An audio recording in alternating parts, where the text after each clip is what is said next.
Good morning, everyone. Hope you had a fantastic weekend. Welcome to Your View. I am Mariah Afolabi Brown. As always, I have my lovely co-host here. Good morning, ladies. Morning. I like your red jacket. Red and white, right? Yeah, I think I like it. It's nice and bright this morning. Yes, it wakes you up. Yeah, I think so. I feel very excited. Hi, Nwakobia. How are you? I like the brown ensemble too. Thank you. How are you doing? I'm doing very well. Had a restful weekend. I got some good news this morning. Oh, wow. A lady that I have been putting through school called me up. I've never met her. She called me up while I was in the makeup room, and I'm like, no school today. And she's like, no, I've graduated. I'm like, really? Wow. Congratulations, I'm so proud. So I'm happy. Fantastic. You know, You feel good about that? Yes, I do. I do. Good, I've never ever met her. Oh, fantastic. Well done. Thank you. Done. I don't know why I'm feeling proud of, proud of you. Because people need to do more of these kind of things, you know? Yeah. Tapu, how are you? You've been gone for a whole week. Yes, I went to do some training. It's been awesome. I don't know if I'm allowed to talk about it. I feel great. I feel different. I feel more, as in my mind is open. And it's just... I like the new you. Oh, the new me had been ongoing before the training, but the training just amplified it. I think that I was questing to be a better person. And so the training just came in time to help me improve on myself. Apart from that, it's empowered me to even probably help others, you know. So I'm feeling very, very happy. And your hair is looking very healthy. You know those that do my hair for me, I'll teach their name as usual. Anyway, but then I want to make one observation. You know, I'm new in driving matter. While coming to the office every day, there's a deep ditch along CMD Road. Positioned at the at this Jimo Ibrahim crossroad. You would have to virtually turn, and my car is low, so I keep hitting, as in it's not easy. And I feel bad because just last week they patched up the entire, like, you're going towards Magodo. I know big men stay in Magodo, but please help us on CMD Road. Who's your LG chairman? Do you know him? Let's not go that far. Yes. They've got CMD Road, please fix it. Because you were going to start mentioning their names and everything. Yes, I will do that. We will do that, but let us just get the right facts first. Now let's jump over to Alaja. We had a baby on May 29. Congratulations. Fan has a younger sister. Her name is Nuseba. Yeah. All the way in the US, but we're having the name in here. Nigerians are party. Party. On our behalf, we'll do the name. That's fantastic. Is a younger sister? How does that? Whose brother? Whose cousin? Younger brother to her dad. Oh, fantastic. Oh, well done. news. All right. How was your weekend? It was really good. I went for your yesterday. I had fun. Mariah, you said I wanted that. It was nice. It was actually very interesting. I'll analyze that one a bit later. It was nice. You know how, what's his name? AY did the Jega thing. Yeah. They were not trying to depict the whole political situation in the country. It didn't hit it for you. It was good because we already had the climax with the AY. I was just like, okay, please, could you give me something else? But it was cool. It was creative, but it wasn't like, oh my God, I've not seen this before. It didn't stand out because it was like almost like that. But it wasn't. They didn't do the Jega one, but they did other political situations. So, well, it was cool, Sha. It was nice. I had fun. But it was good. The upcomings were fantastic. Oh my God, it was good. It was good that you went out with Ogasha. That's all. Oh yeah. I'm with my daughter too. We're happy. That's all. Right, we're gonna take a quick break. When we return, I got to give a shout out to the GT Bank security guard officer. He's always watching us, and it's shout out to you guys. I mean, I always say on CMD Road, it's always watching. So, Oga, how are you doing? A quick break. When we come back, we're gonna go through the front pages of the newspaper. Stay with us. We'll be right back.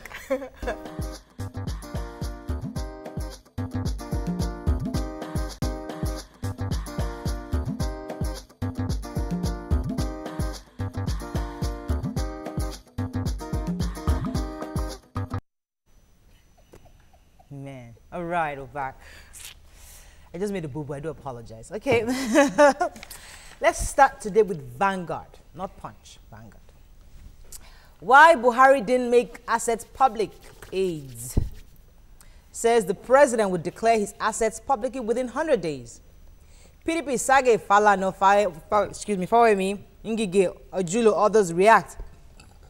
Buhari appoints Femi Adesina, Garba Shehu, media aides.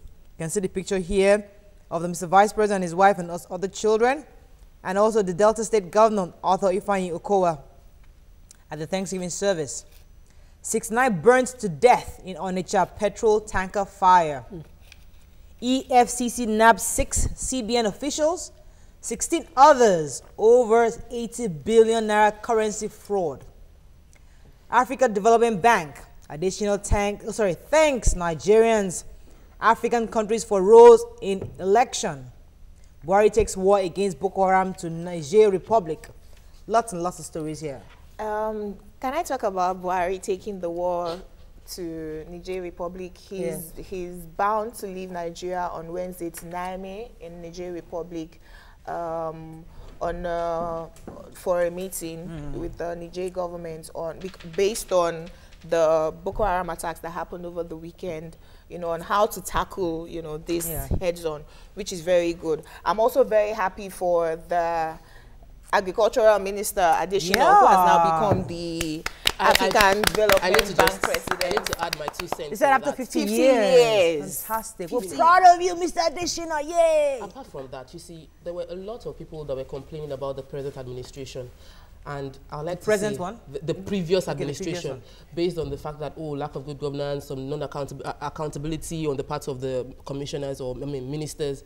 But Adesina stood out. He did his job, even got recommended by Buhari concerning this job. And I feel that it is a good thing for all. We say we need role models. This man is a role model for everybody. He studied in Nigeria. He studied in OAU. He is a graduate from Nigeria. And this is a prideful thing for us all that. Look up to him, do your job, no matter who the government is. If you do your job without any political affiliations, anybody, you can get anywhere. May I say to you, Tokwe, that I always look at you like, Tokwe is always political about everything, but she's the one who first of all mentioned this additional guy that, if you people say nobody is working in this government, that minister is working. And I took notice of him, and you were very right, So. Right, let's move on to Guardian. Yes, we can see a picture here of our president and other members of his party. I think they were just having a great time with him during their presidential dinner in Abuja over the weekend. They're now members of Aso Rock. all these ABC people. Buhari Oshibajo urged to make public details of assets. Why asset declaration law should be amended. Sanitize anti-graft agencies, president told.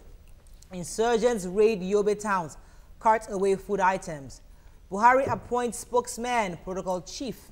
All right, there was this thing about him declaring his assets. Nima, I want to go with this? Yes, as much as the Constitution does not make it law for him to go public about it, he had promised us during the campaigns that, he was going to publicly declare his assets.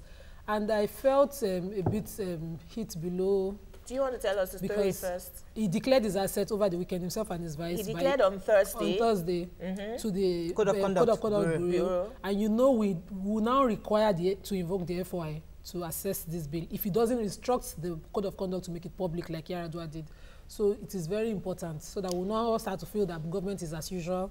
I like to say something. But they're saying something about he will do that in 100 days. Yes, he said that. His aides came out and said that he will do it within 100 days. Why 100 days? So they should allow him settle down. Okay. Now, they are also saying that Yaradua Didi is within 100 days. So why are we expecting that immediately it was submitted, they should have declared it? But we're saying 24 hours, 48 hours after, why not? Why don't you even declare, okay, as you were submitting the form, make photocopy available to the president. Okay. When we were advocating for change, expectations were high. It's expected that people react like this, that, the first thing they want to see is public declaration. Let there just be that change that, status quo, everything, mode of operation, everything changes. Let's keep observing. Also talk. I feel that we are letting our previous, maybe negative, not so good cynicism prejudging this new government. This government has promised change. They've done their declaration even before getting into power. He has declared, it is there. And they said they will declare further. I think they should concentrate on more important issues. Okay, I know you want to know, but I trust them. Let's move on. Let's wait for within 100 days. Moving on to the Punch. There are lots of stories here. Tragedy in Onitsha. I think we should talk about that now. Tanker fire kills pregnant woman. 49 others. Scores rushed to hospital. 15 buses burnt. I won't enter Rivers government house until September, says Wike. Gunmen kidnap Kogi commissioner. Fayoshe. IAPC lawmakers disagree over salary payment. Boko Haram bombs Maiduguri market. Burns Yobe court. President makes first appointment, names additional Shehu Garba as his spokesman. 8 billion naira fraud, EFCC to arraign 5 CBN officials, others. We talked about the assets, declare your assets. Okay, let's talk about the fire a bit later because it's also in the next paper. But let's talk about the other stories, yes. I would like to talk about the story, no additionals. I want to talk about Wike's case. That's the governor of Rivers State, Nyesom Wike, and his statement concerning not moving into until September. Yeah, until September. He stated that he cannot move in. They need to do a lot of renovations in the government house. That the place had been vandalized and that the security doors have been taken out, bulletproof cars and bulletproof doors and all the cars, bulletproof doors and bulletproof and security windows. And there's not a single car in the entire government house. Yes, that everything, the place is not habitable right now, and they need to do a lot of renovation. And they now accused the previous governor of the state, that's Rotimi Amechi, that why would you point out concerning corruption when you were doing this? You know, and I feel concerned that leaders at this, that's my own take, is that leaders at this level, being a governor and an ex-governor, and these kind of things are going on and we're hearing over the press, I feel they should be diplomatically handled. Now, let's talk about personalities. We are talking about transparency at all times. If you're taking over an office that you know you did not do the transition as it's supposed to be, let us see pictures and, you know, videos when you come out to say this and this. Because the commissioner for under Amechi has come out to say he's lying. And it's not possible that he clears out all the cars in the government house and you cannot even prove, you show us pictures, something to. I have problem with the personality of Wike. Shouldn't there have been a proper handover note between Amechi and Wike? Of all the things. They were fielding, so they didn't have a transition committee. 2 things. He should tell us immediately if he wants to renovate, how much does he want to use. Exactly. Secondly, Amechi should come out and say if he's right or wrong. There are no cars. There are no cars. So I want to talk about appointments of additional. Okay. Now, my issue with this is if we complained about duplication of roles in the outgone government, yes, I don't think that the new government should take on the same things. Okay. Additional was appointed as special advisor on media and publicity. And then there's someone Shehu else Garba as senior special assistant on media and publicity. Can't the 2 roles be joined together? Maybe not at the presidential level. It's possible that you need that special, but we'll get an expert to come and explain that. So hold that question because I think Chris is in the building already. Also, Fayose case. We'll talk about Fayose, yeah. Yes, the APC, and I'm surprised and about the lawmakers this. Are saying they've not paid salaries. Yes, the APC people or the lawmakers of the APC are saying they've not been paid their salaries. That's 7 months, 7 months arrears, and the Ekiti state government is saying they've paid. As at Saturday night, and even Sunday morning, the APC lawmakers are still saying that we don't have payment. And there's a press release from the accounts office of the Ekiti State's government saying that the check has been paid into their account, that they collected the check. So, like I said earlier, people who is lying.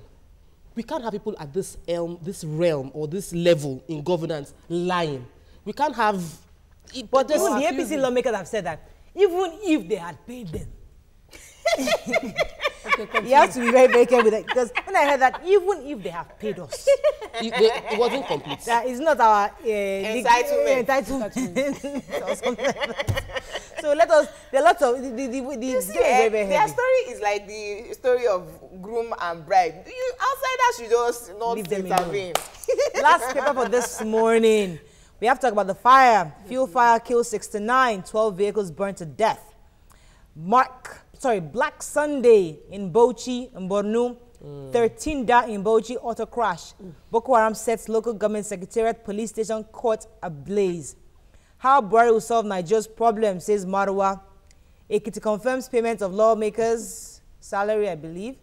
Biafra, Masob, Niger Delta Group team up to actualize struggle. Let's talk about that. Let's talk about the Biafra. We'll talk about the feel. Okay. Let me tell you about Biafra. Okay. So Asari Dokubo of the Niger Delta something force, and then Wazirike of Masop came together over the weekend on Saturday, to be exact, and they were marking the anniversary of MASOP at the Ojukwu lecture, and they were saying that the actualization of their movement is very near. To quote them, that do not be weary, the race is almost over. We will, the finish line is very near. Saying that their followers and their people that south and southeast is no longer Niger Delta or Igbo, that they are now Biafra. Question. I spoke with a lot of Igbo people, and the question, when you ask them, they will ask me again, what will happen to our investments in Nigeria? Let's not even make it a hot topic right now. But you see, that's what they have said. That's the opinion so of still, when we make it a discussion, then we can now see where the different areas, because there's some Igbo people that might agree, and there are some Niger Delta people that might disagree. So but I'd like to state that this is my comment, that this is just two individuals representing two groups of people that are from Niger Delta. They cannot, I do not believe we should take their opinion to mean that of the entire people of the entire region. The Igbo and the Niger Delta region. Okay, makes sense. Right, the fire. We got to talk about this fire, because this fire was really devastating. It was a tanker trying to descend down the hill. Instead of him to veer off, I heard it was a wide road, so he should have veered off into somewhere, maybe like a gutter, but no, he veered off into the park. And there were buses loading people. All through the weekend, burnt to death. Pictures point of blank. burnt bodies, and I wondered how would these people be identified, because they were burnt beyond recognition. The pictures I saw were obviously the tanker driver died, but I think I don't how do you even regulate this kind of situation, because he was the decision maker at that second. Either he got veered off somewhere else. Goes back to the people who would certify these tankers roadworthy. The FRSC, all these people who are in charge. We see tankers all the time, even in Lagos, on Lagos roads, plying roads when they're not roadworthy.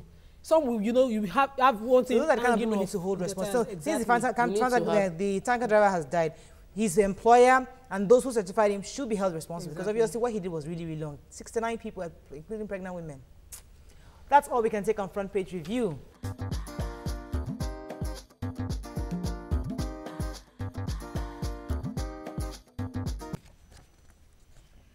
On May 29th, 2015, Nigeria closed its doors to one administration while opening the same door to another administration. As expected, the nation is hopeful of a new horizon of opportunities and fulfillment. Nigerians believe that this political and economic journey will springboard the nation close to the expected destination, with the new president behind the steering wheel of it. Now that the change is here, what is next? What sector should this new administration focus more on? Before we continue this discussion, let's watch this clip. Inauguration, swearing in, fresh government, new beginnings, change. Interesting.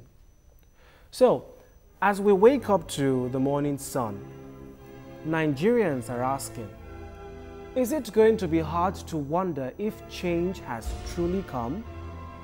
Is democracy really here to stay? Or should we in fact brace ourselves for yet a great delay? Nigerians are asking. You see, the nation took a bold step when Nigeria decided. When they decided to cast their vote, to cast their mandate, to cast their motherland, to cast their future into the hands of one man. So, Nigerians are asking, based on the promises that we have made and heard today, will the labors of our heroes past be in vain? Or could this just be yet another story of a fairy tale? Nigerians would like to know, will their fundamental human rights be jealously protected? Will their welfare and happiness be a priority with the ascension of this one man? As you and I have already noticed, it's all happening in the month of May. So, To that one man, and indeed many others who have decided to say I do to their fatherland, is this really going to be the clarion call to serve with heart and might? In a nation built in freedom, peace, and unity? Is this really going to be a pledge to be faithful, loyal, and truly honest? Or is this just going to be yet another travesty of once upon a time? So, Nigerians are asking, after today, after the month of May, after this great and historic paparazzi, what next? Now, that's profound. And I'm glad I'm watching that for the first time. That is so profound because it was actually pushing tears to my eyes because as a Nigerian, he spoke my mind and he spoke the mind of every Nigerian citizen. He didn't speak my mind. Well, he spoke my mind. Let's enjoy the euphoria of the moment, Jumoke. But the truth is, what next? And joining us to shed more light on this is a social commentator, Professor Chris Nwakobia. Welcome to the show. My pleasure to be here. We've all been since Friday. Everybody's trying to see, okay, would I start having light now? You know, from Monday morning, from Saturday, we're trying to observe, okay, would the Okada driver start be very, very orderly? Would everything just change overnight? I think I'll talk about this Okada drivers because I have issues with them. But the truth is, it's here. What can we do? And I'd like to start with the ladies. Instead of starting with you, I'll give you time to listen to us before then commenting. Now, ladies, you will watch the inaugural service on Friday. What came to your mind, especially when President Buhari was giving his speech, saying that he belongs to everybody and he belongs to no one? Why are you reading my mind? Everybody kept quoting, everywhere you go, since Friday, they've been quoting that thing. On CNN, in BB, everywhere, even at the comedy place I went to yesterday. So everybody's holding him to that. Like, you know what? Who are you, President Buhari? You took the words from my mouth. I'm just writing it down. I belong to everybody. Yeah, everybody's all over Facebook. That for me is phenomenal because you see the thing is, we need a president that sees Nigeria as one, a president that is not regional or religious in his delivery as a president. He's seeing us as one. He's saying that he's declaring to be with everybody. And one other move that really impressed me was the fact that he has declared that the military should move to Maiduguri. We cannot afford, and I kept expecting something to happen under the previous administration, that you would do something to show that you're concerned about it. But now that the military has moved to Maiduguri, I have a feeling of, things might actually, we might actually recover this entire thing. Let me jump to Nima. For me, Murayo, I felt at some point fear that, you know, how is this magic going to happen? You know, we have so much debt, we have so much hardship already on ground. Are you just going to come and just wipe it away? How long is it going to take for this change to come? How patient will Nigerians be to see it? Because my neighbors kept saying, the market women, you know, I relate to them a lot and say, tomatoes, what's it, 13,000 for basket, 2,005, the loba wow, you know? That, you know, these things, will prices come back to normal? Will things just, you know, will we have lights, power and all that? And I felt at home, while I saw the inauguration and all the money spent, you know, it was so ceremonial, so glamorous. I was feeling, the work ahead, how is it going to happen? Let me come That's to Jumoke. uncertainty. Why I said that Moses didn't speak my mind was because during the inauguration, people made jokes like, this speech is getting too long. Can you just get to start work immediately? A friend of mine said, 12 hours after he was inaugurated, we still don't have power. What's he doing, you know? And they don't speak my mind because I don't expect magic. I'm patient. I'm going to wait because the rot that we saw before, the change that we're expecting may not happen in the next 2 years. Because the amount of destruction and repair that you need to do, Nigerians must wait. I don't want to agree with that. We must wait. I think 2 years is a bit too long because you see, there's some things, and I think is what this James Cameron or somebody was saying that within the first 3 months, 100 days. In the first 3 months, we as a people must see something. They have, even though we don't have that dramatic 360, something must be done within that first 3. So now let me come to the professor. What do you think? We've said our mind. This change, how do you see it happening within the shortest period of time? I think that the first thing to note is that one way or the other, you all said the same thing. She just put the 2 years gap as I think it's a function of her, how willing she is to wait. But I don't think that Nigerians would be willing to wait for 2 years. I think that Nigerians would want to see sizable improvement in their lives as soon as possible. But what is to note here is that governance is not a microwave. You don't chuck it into the wave and then chuck it out. No, no, no. The truth is that before us is a president whose body language inspires hope. That is why the United Kingdom has said, put before us your wish list. How do you want us to come in? How do you want us to help you? The Americans have said, through Kerry, we're ready to support you. Because for the first time in a while, in a very long while, the Nigerian people have increasingly shown faith in the evolving republic. The body language of our president has shown that he cares about the Nigerian enterprise and he loves our people. And sizably, what we must take note of is the fact that there is a euphoria, yes, but Nigerians are not unmindful of where we are. You know, this regime is inheriting about $63 billion of debt. Our economy is bare-chested. Our roads are decrepit. Healthcare is comatose. Things are tumultuous. And so as you and I talk, the truth is that our president has said that he's going to work. And interestingly, moving the military command to Maiduguri is salutary. Because you can't keep fighting the same battle the same way. And you're not getting results. You change tactics. You change your approach. And what that has done is bring the command within proximity. Now, you know that your safety is as keen as the safety of the people in Borno State and as keen as the safety of the people in the Northeast. So the military high command will do quite a lot to crush and subdue Boko Haram. I think it's profound. Let's come to the personality of our president, because as you said, his presence already gives hope. But there's something about him that just looks so strict that he's like, I'm even getting scared. Don't use the word fear. Aloof. There's something that's like, hey, this man, what Is would he he do? approachable? Can we come, you know, these cycle fans around him already saying, hey, Baba here. Hey. What, you've probably come closer to him than we have. Is he, what do you think of this man exactly? How is he? I mean, I don't know if I'm speaking your mind. Want to answer that question? Yes.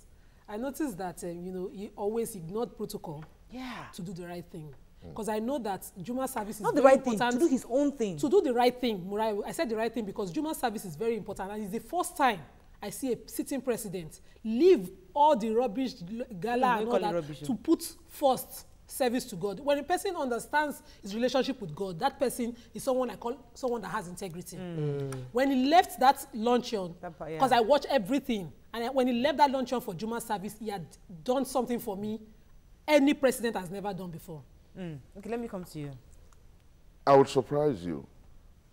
For me, and I think that his aides have come to try to excuse it, that's state function. Religion is personal. You know, I'll leave it there.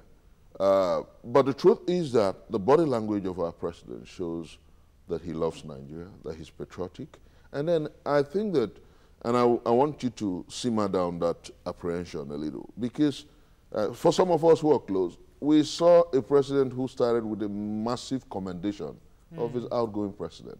The same person who has left the economy bare-chested. I think it's free-giving. I think it's amazing. He said very wonderful things about President Goodluck Ebele Jonathan, which most of us wouldn't even say. That shows that we have a president who has some sizable candor and he's free-giving. But I want to note, and this is what I want to say without fear of querulous critics, that we must be careful how we mix, like what my sister said, mix religion with politics and governance. Some of us are not Christians. Some of us are not Muslims. Some of us are not animists. Some of us are not traditional worshippers. Statecraft should be statecraft. You want to worship God personally. Because someday soon, you'll see one Ogun worshipper go to the Supreme Court and he win a case against us. True. Because you don't come before every state function and you do the Christian prayer and the Muslim prayer. What about their own prayer? Exactly.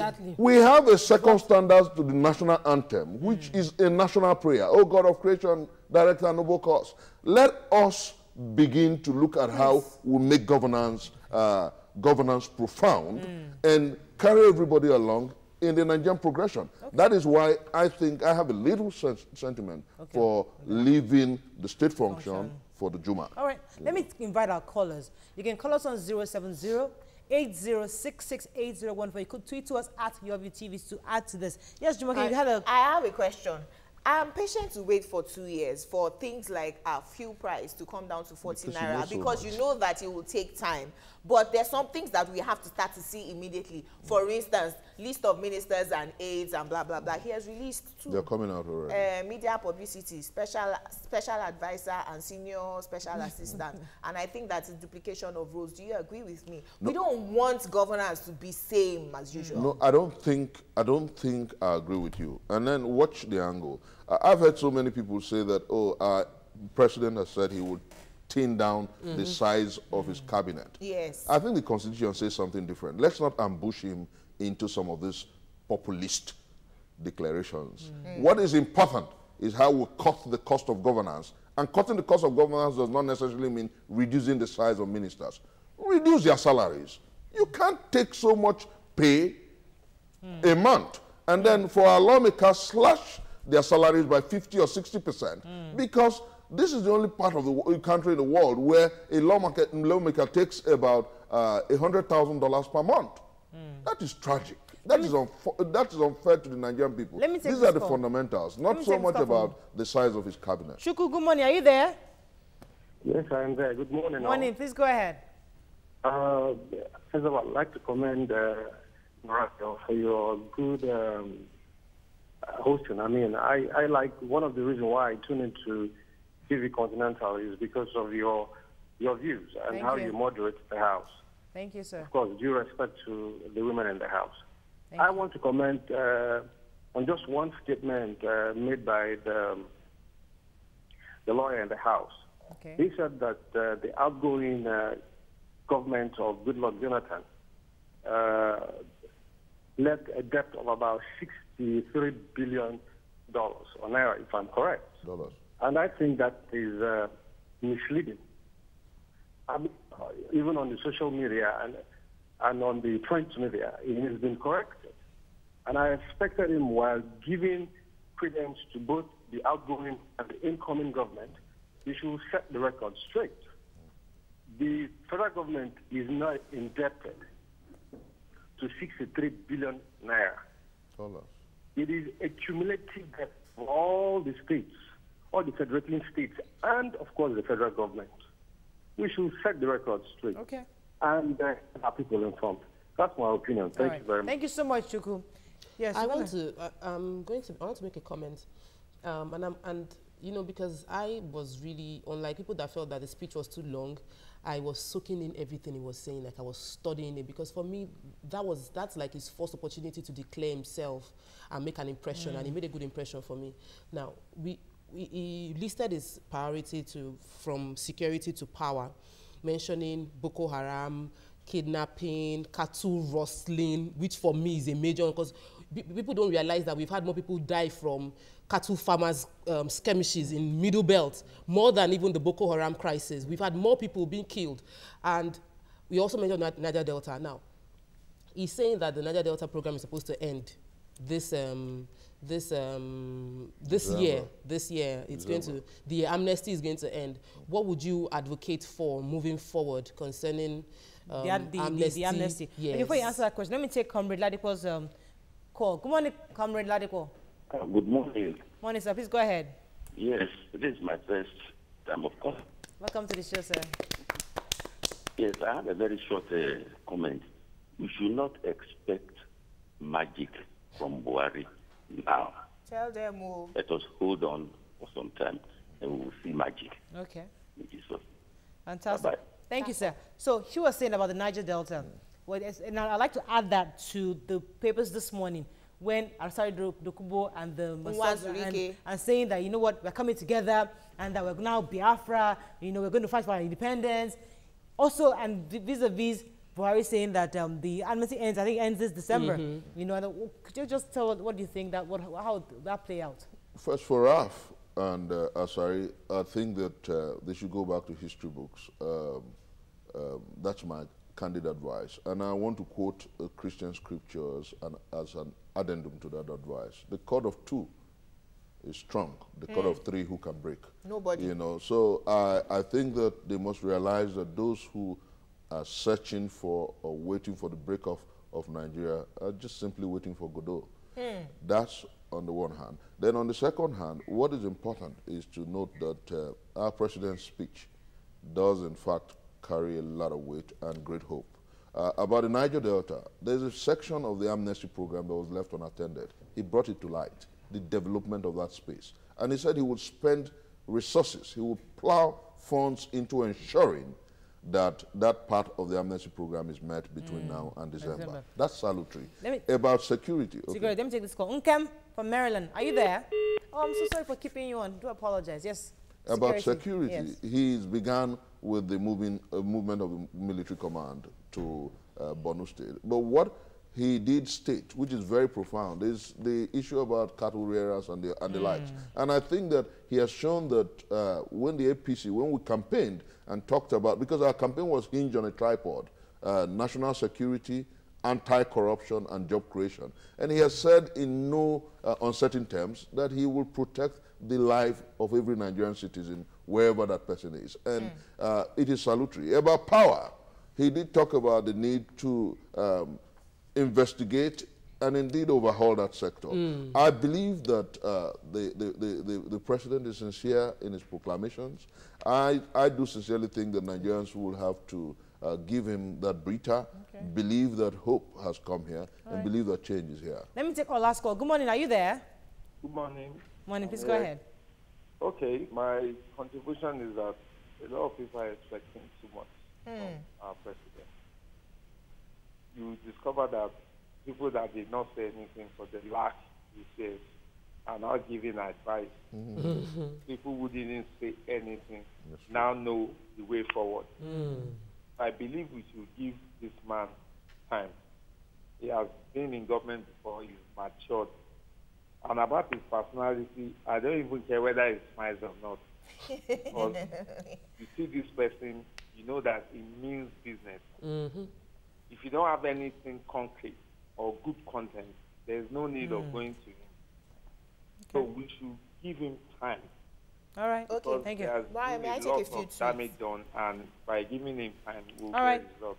Thank you so much, Ola. Appreciate your call. Let's take some tweets. Shokunbi Oluwase says, we all know the change can take a little bit time, but at least we want it as soon as possible. Sister Jumi, 2 years, Umba. Good morning. Grace Toba says, JEJ was president for 6 years, but could not review the terminal date of the amnesty program, and the Ijaw Youth Council could not compel their son to extend the terminal date of December 2015. Olayinka Braid says, Nigerians should not suffocate President Buhari expecting magic, because the country has deteriorated so much and it will definitely be a gradual process. Shine says, things take time. Nigerians should be patient. Nima, do you want to take a couple? Okay, Anthony Ekene says, we seem to be getting ahead of ourselves here and being distracted. Serious policy debates should be going on now. And Peter Oraume says, I think it's a good idea to relocate defense headquarters to Maiduguri to crush Boko Haram. Okay. Score one to President Buhari. All right. Now, talking about policy issues, what has to be done? Because people are having this fear, generally, that we don't want APC or members of his cabinet saying, oh, they left us a debt of X billion dollars, oh, they did this, the economy is comatose. We know that. We already know. What we want to see is actual actions, results. So, do you believe with the school of thought that says, you know, let us go and look for those who actually put us in this state and jail them? Or should they just have change? Let's start actually having relevant, impactful change already in the site. Because people are saying, because I know we had this discussion where Uwa was saying that, no, some people must go to jail. Some people must go to jail. He already said in his speech he's not going to. So, but do you think that we should go and get some of those that put us in this state, especially those that stole, that really, really stole money? You know what? I think that it's a little difficult situation because, frankly, my late dad told me that you cannot move a country forward without making monuments of deterrence and monuments of reference.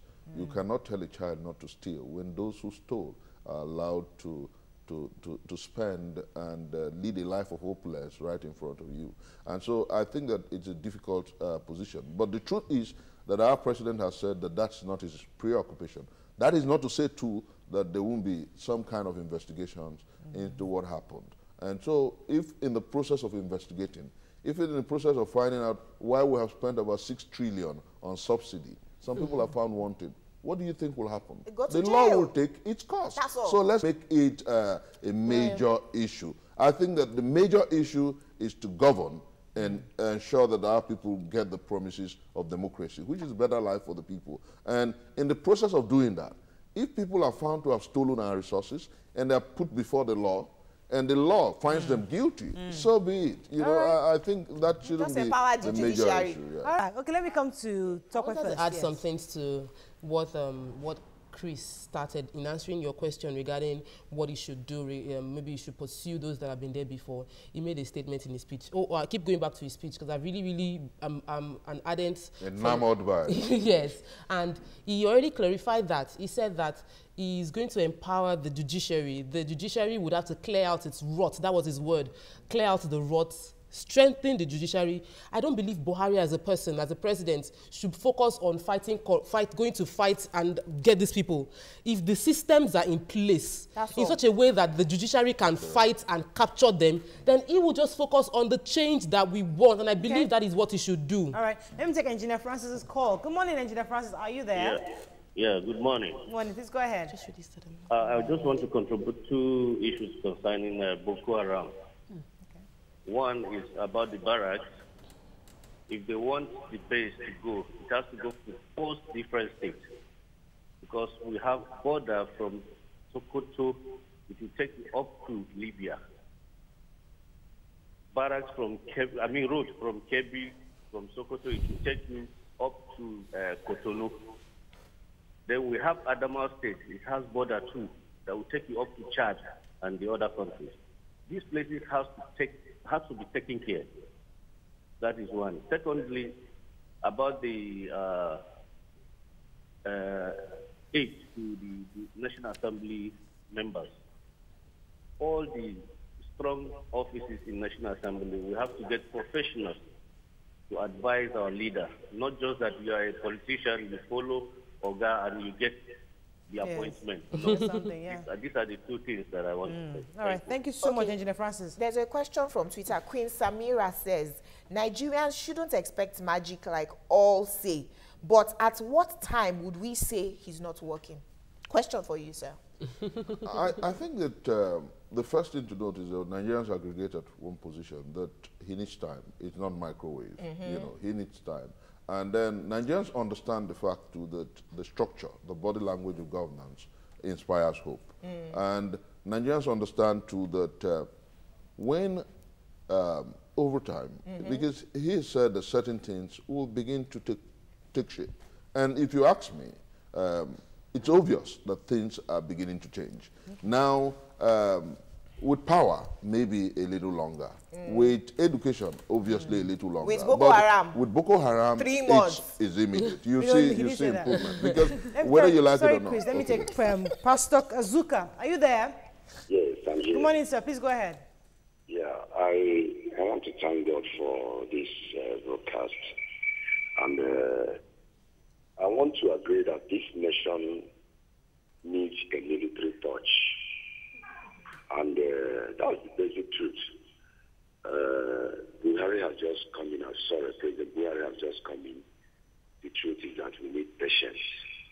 Although he raised the expectations of many people during the campaign, not necessarily his own campaign. When we saw the trends on the ground, so the change was boiling in the heart of many people.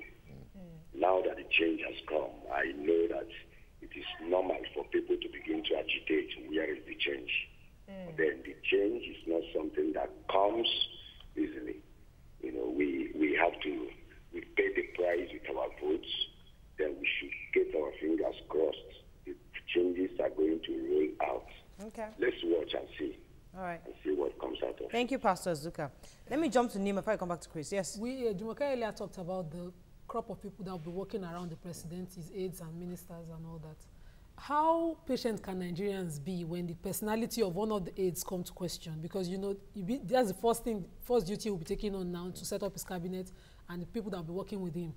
The kind of people that will work with him, how promising, how can we talk about their character when it comes to, you know, looking forward to expecting so much from them or expecting less from them when he picks them? First, what is important is that we must note that men are not saints. There is no human being who's a saint. Buhari is not a saint. We must note that. Because at any point, my dad would, I always quote him, he would say that if you turn a man upside down over and over again, even if it's had several baths, death will still come off him. So that shouldn't be the issue. The issue should be putting square pegs in square holes, round pegs in round holes, and passionate ones at that. Because what counts is the patriotism of those he finds credible for his appointment. And then one thing we must note is that at some point he has told us that he will select his man himself because he wants to hit the ground running. I want to believe Mr. President. And I believe that there's hope in the horizon because he's a promise keeper. Over time, people like Tam the Viewers will tell you that he has never seen a man who's so consistent about his promises. I believe the general, I believe the president, and I know that the change we preached will come Okay, through. let me take Shola's call. Good morning, Shola. Sorry for keeping you on. Yeah, good morning. Please go ahead. Thanks for this program. I really appreciate it, and I'm giving my kudos to it again. Thank you. Thank you, Shola. Sorry. Shola, are you still there? Oh, he needs to switch down the volume of his TV Hello? set. Oh, I'm so sorry, Shola. We lost you. Question on Twitter. Fola B. Adebakin says, President Buhari's policy on Boko Haram is clear. What are the policies on power, job creation, transportation, education, healthcare, and so on? He just resumed office this No, morning. can I attempt that? No, he's not wrong. Answer. That's a credible question. The reason it is a credible question is because he ran on the manifesto of a party. Yes. So the policy of the party on those issues are profound and are clear. I did say in the forum last week that those who think that the APC manifesto and the PDP manifesto are the same do not know the truth. The APC manifesto is the 31-page warehouse document. And in terms of job creation, it is very clear that they will retrain and train people who, even those who are graduates, and make them acquire definite skills. And they will deal with agriculture, and then with the rail. The APC government is not looking at locomotives, smoke-bound locomotives. The president-elect and the chairman of the party and several others have inspected the possibility of bringing in light rails. And the pictures are all over the world. So the truth is that the change that we're talking about is concrete. The truth is that, and that is where Nigerians must be commended, we're great people. Nigerians are saying they're ready to wait. The truth is that we're going to have light rails. The truth is that they're going to create jobs. The truth is that education will be treated with primacy. And so the party and Mr. President are not in any way evasive about the realities of the now. Okay. Please, can we... On that note, we have to really end the show. But thank you so much, please, because we're celebrating 2 years anniversary on Friday. Actually, because we're actually 2 years on 29th. On Friday. Oh, really? Yeah, we started the Democracy Day 2 years ago. Yes. But because of the inauguration, we couldn't do it. So we definitely postponed it to this Friday. So we've been discussing politics, but we're going to be having a live studio. So I'd like to invite you, if you'd like to be part of a member of the audience at the live studio, please send an email, send your name to your view at tvcontinental.tv. Yes, the ma'am. theme on this Friday is sustaining change. So we'll still be talking If about I'm in this change. town, I'll definitely Yes, be here. we're going to have a celebration, cakes and all that. So we're going to be talking about sustaining change. I want to hear your views. How do we sustain this movement, this change? Because it's all across border. Yes. Excuse me. And I think we also need to look within and see what are we doing different. Are as we a ready? People. Are we ready for change? And are we ready to just withhold the system? So I really, really want to invite our viewers. Please call us, send us an email if you want to be a part of the show. And we'd like to have you on Friday. All right? That's it. Ladies, we had a good show. Thank you so much, Chris, for being here. Appreciate you. Please stop by Friday. We'd like to see you. God bless you. See you tomorrow. Have a lovely day. Bye-bye. Bye.